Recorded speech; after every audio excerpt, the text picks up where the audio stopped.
Hey folks, thanks for tuning in. In this short video, I want to show folks how they can share a PowerPoint presentation over Zoom so that way they can deliver a lecture while students watch on the PowerPoint.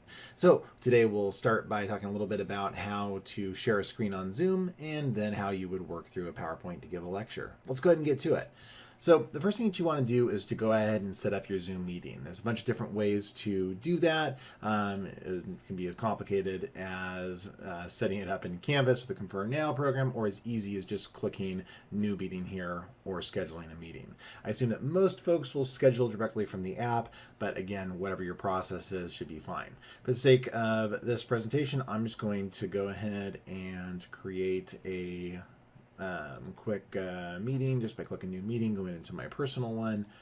And so hypothetically, I would have created this and sent it out and shared it with my class.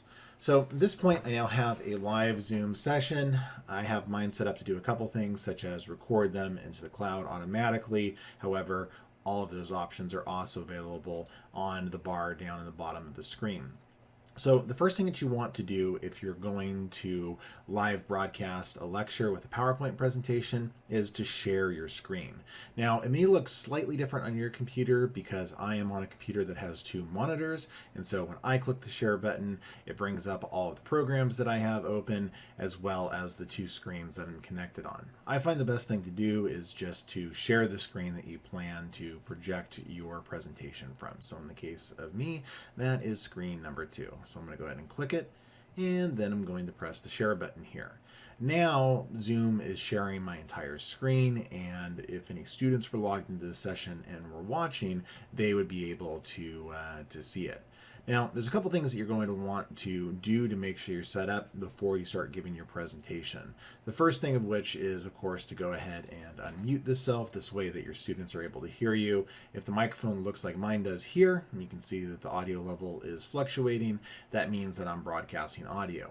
Also, if possible, it makes sense to go ahead and turn on your camera. Since I'm currently using my camera to record this session, I can't do that, but starting video is as simple as clicking on this link, and then it should go ahead and broadcast.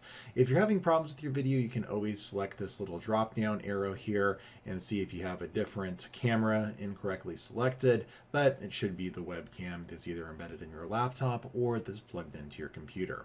If you have those two things ready to go, you're ready to go ahead and start presenting your PowerPoint presentation. This is pretty simple. Go ahead and open up the PowerPoint file that you want to present and put it in presentation mode just like you would if you were in your class. At this point, the students will be able to see both the slide that you're sharing on your screen as well as your video, which means that basically you're able to go ahead and start presenting your presentation. Now, there are a couple limitations that come with this.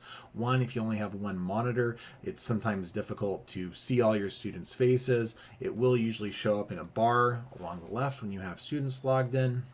Since I have two monitors, what I usually do is open up the gallery view over on my second monitor. That way I can kind of observe my class while I'm giving the presentation. But if you're dealing with the limitations of only having the one screen on your computer or laptop, just kind of go with it, but make sure to check in with your students every once in a while and instruct them if they have questions that they can unmute themselves by holding down the space bar to go ahead and interrupt you and ask those questions, or they can post questions in the chat, and you can go ahead and see those by having the chat window open. One of the nice things is that Zoom tends to hide parts of itself, so what I usually do as a best practice is just kind of leave the chat window open and off to the side. That way, if a student has questions, I can kind of connect back to it and answer their questions as they go. But for the most part, then if you're used to presenting with PowerPoint, it's pretty easy to bring up your information, talk a little bit about your information, and continue through as you are delivering your lecture. There's obviously a bunch of tools that Zoom has. There's the ability to annotate and do a bunch of other stuff, but honestly, Like for most folks that are just trying to get through a lecture, this setup is going to be sufficient for you to be able to present and at least somewhat interact with your class. So I know a lot of this can be difficult, especially if you're one of your first times using Zoom. Do know that it gets a little bit easier to manage over time. You get a little bit used to it, and I find that most folks, after delivering a couple lectures on Zoom, sharing their screen like this, are pretty comfortable with it and can start to kind of restore some of that class interaction and whatnot.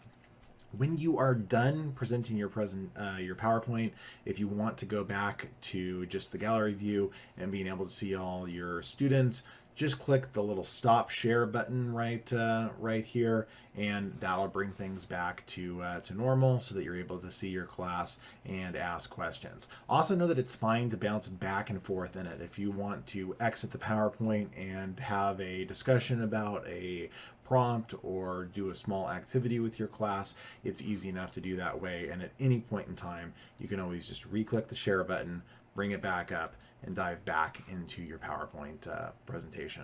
Well, that's all I got for today. Thanks for watching this video, and as always, if you have questions, feel free to throw them in the comments and I will try to answer them as quick as I can. All right, thanks for watching, everybody.